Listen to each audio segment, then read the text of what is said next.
who in here has bought a house? Just me? Okay. Okay, about half the people in the room bought a house. How many times do you buy a house in a lifetime? Like once or twice, right? It's something you don't go through very often.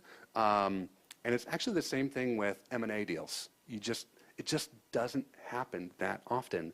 And so really what you want to do is, seek advice from other people that go through this process more, to help abstract yourself from the emotional decisions and kind of whatever your opinions are, because they're kind of irrelevant in a way, and they kind of cloud good judgment. So it's good to get people who have experience in this and can think about it a little bit more holistically. So that's really, really good advice. And then you guys who've ever sold a house, you know how many documents you have to sign? There's like 500 pages or something. You don't know what they say. Selling a company is like 10 times worse than that. It is. The other part of this too, which is really good advice, the legal process of selling your company is a very difficult process. The due diligence process is something that, when one company is buying another, you've got to look at all your books, you've got to look at all your customers and all this stuff. So one very important advice I give to everybody is take all your contracts, put them in a drawer, put them in the same drawer. Put them in the same filing cabinet, whatever it is, because when you go through an M&A process, you're going to have to go through every single one of them. And so just keeping little things organized like that, boy, will really help you. Because then you don't end up with a case of like, oh crap, where did that other contract go? Crap, do we even have a contract? I thought you did it. No, shit, no. And you end up with issues like that, right? Which then become disclosure issues. It's like, yes, we have an agreement with this company, but yeah, we can't find the contract. This will happen to you. It happens at small companies and it happens at big companies.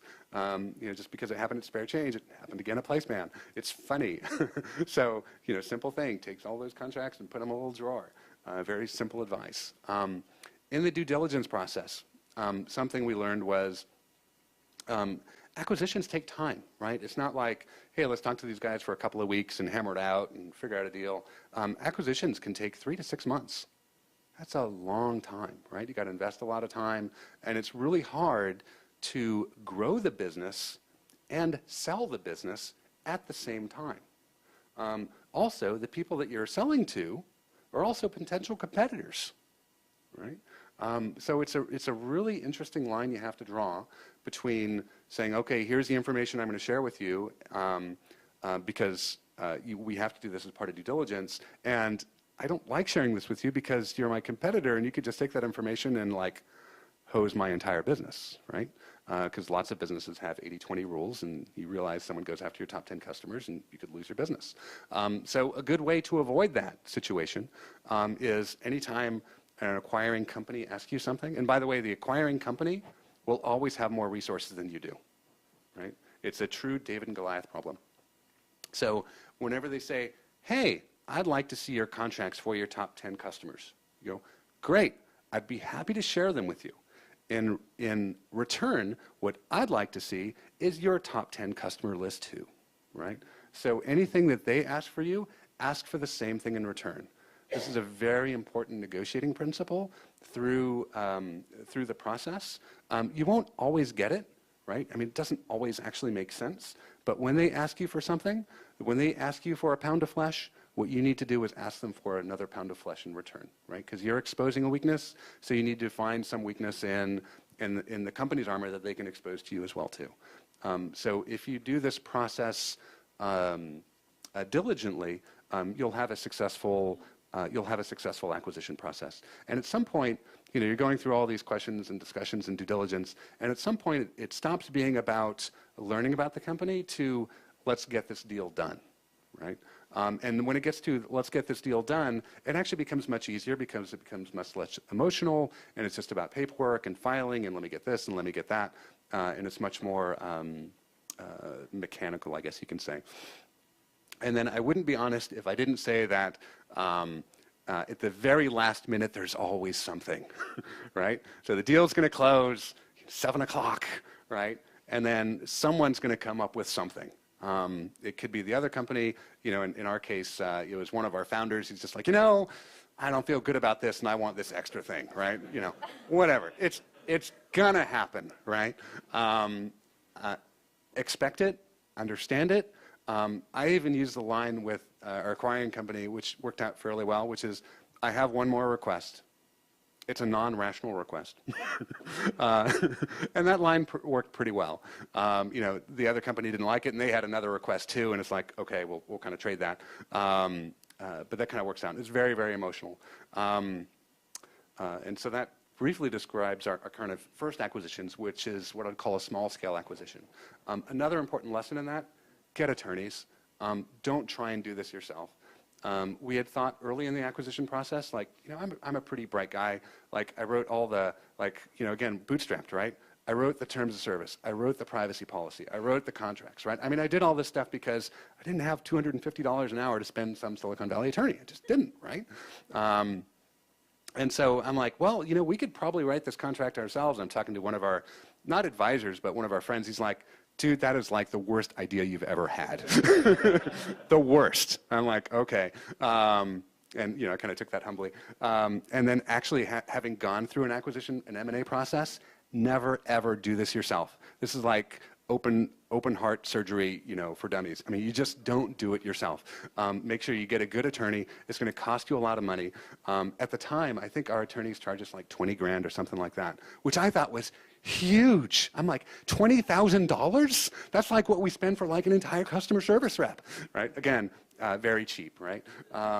But worth every single penny. And for a small acquisition, that was actually a pretty good deal. For a larger acquisition, I mean, my gosh, the numbers are like 7 digits. And then it's just unbelievable. Investment bankers do really, really well. On like the Deutsche Bank side and things like that. So in the first deal, it's just, small guy. They're like, look, pay us 20 grand and we're out, right? There's no negotiating. There's no like contingency. It's just like, look, you're in my office. I cost $500 an hour. It's 20 grand or get out. Right? Okay. That felt good. Larger companies, for the second acquisition, it's much more negotiated, and it's a piece of the deal, and it's kind of a piece of the percentage of the deal and so forth.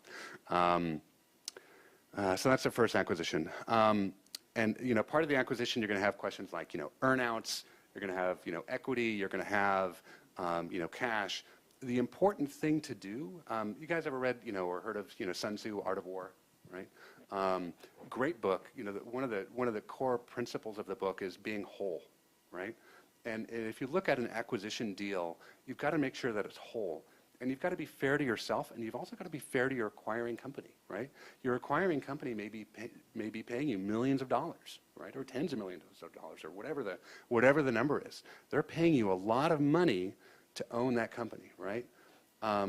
It's part of, in my mind, I don't want to say it's a moral obligation, but I want to say, like, if you're going to take money for a company, if you're going to take, that type of money, you're putting your own personal reputation, you're putting your company's reputation on the line. Make sure that you're delivering value for what the people are buying.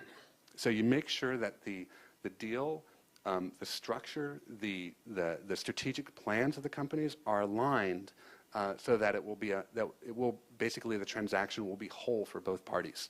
So in a strange way, you're not only looking out for yourself, but you're also looking out for your partner, right, which is the acquiring company. I know that sounds very odd, but you want to make sure that the deal as a whole can be successful so it'll be a successful acquisition in the long run and everybody makes more money because of that. So we did that. Good news is it worked out. It's funny, of all the employees that were with us at Spare Change in 07 and 08, 90% of those folks are still with the company, right? Which is a really remarkable achievement. I'm blown away, actually. And I'm really happy for the people, too, because they're like, again, remember who we are, right? We're like cheap. We're not hiring like real engineers. We're hiring like, kids from San Jose State who want a job for 20 bucks an hour, who are engineering candidates and want their first engineering job, right? So we kind of grew them up, right? And now they're like ecstatic because they've got, a real job at a big company and they've done amazing things in engineering, things that they would never be able to do on their own. And so it was, a good partnership on many levels. So the PlaySpan experience, different than Spare Change. So we became part of PlaySpan, and at that time was about a 50-person company. How am I doing on time? Great. Okay. Try and wrap it up in 10, and we'll take like 10 questions, or take questions of that. So we grew the company from about 50 people to about 150 people in about, in the 18 months that we were part of it. And so we grew the company. And then we had Same thing, right? What do we do with this thing? PlaySpan had taken, at that point, an A and a B and a C round. They'd raised about 40 million, lots of money in the bank, started to take strategic investors. And the big question we had was, do we go IPO or do we join a larger company, right? Again, really tough call on what you want to do. And it's going to be different in every industry. And again, we actually went back to the fundamentals of we're in payments. We're a scale business. Does the ecosystem really need another IPO'd company in the payment business? Probably not. So we made a strategic decision that an acquisition was probably a much better market solution than an IPO. And so there are a number of folks interested in us. Obviously, Visa bought us. And the acquisition process with a large company, a publicly traded company, is much different than a smaller company, right? When PlaySpan bought us, they were a small company. They had hired an attorney, not that great, but he was pretty good. That's just how big companies do things. So as a small company, how do you prepare for that, right? Well, some very simple lessons, right? Keep all those contracts in a drawer, right? Have very good metrics. Have very good relationships with your customers, right? And anytime a big company asks you something, say, yes, and what can we have in return? And that really helps in the negotiating process, and it also helps control the request of information as well, too. Remember, a big company's thirst for information is kind of like the Sahara's thirst for water. Just because you give it some information doesn't mean it's going to stop asking. They will, and a big company can literally drown a small company in due diligence. And so we literally fenced off to survive the acquisition process. I know that sounds funny, but to survive the acquisition process, we actually fenced off about 6 of us, right, that were responsible for the M&A, right? And everyone else in the company had no idea, right? It was just, we didn't talk about it. No one knew. No one knew there was discussions. When we had conversations, they were off-site. When we did have conversations that were on-site, it was in the realm of, a strategic deal potentially. And so as a bigger company, it's really important to keep a tight lid on it, really important to keep a tight leak on information. I think we're successful at doing that because when we announced it, employees were generally like, wow, we're getting bought by Visa? Really? Wow. It was I think it was well executed. A bigger companies must let the decision to sell and the process around selling much, much less emotional, right? That's less about selling your baby, and it's more about a financial transaction and a mechanical transaction. Culture is still very, very important, right? We had, because you guys, what do you think of Visa? They kind of look like that guy over there. Sorry.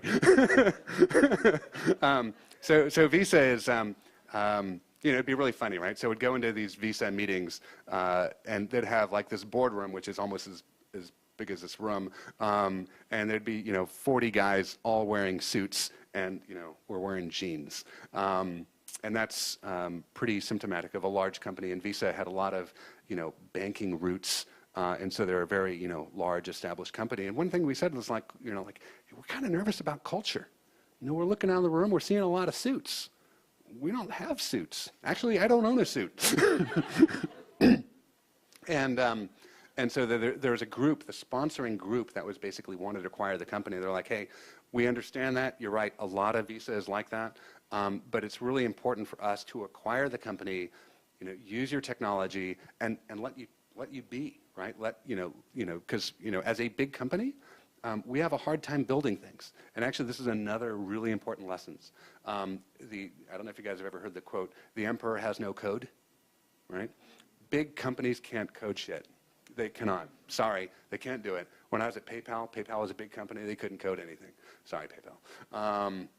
They just cannot write code quickly. Just the mechanisms they have, the processes they have in place, the things like that, they're just not good at developing software. So as a big company, they'll come in and say, well, we can build that, right? Call the bluff. Seriously, say, go ahead. Because you know what? If they could have done it, they would have done it, right? So do not sell short your abilities as a small company to develop good software quickly, because big companies just can't do it.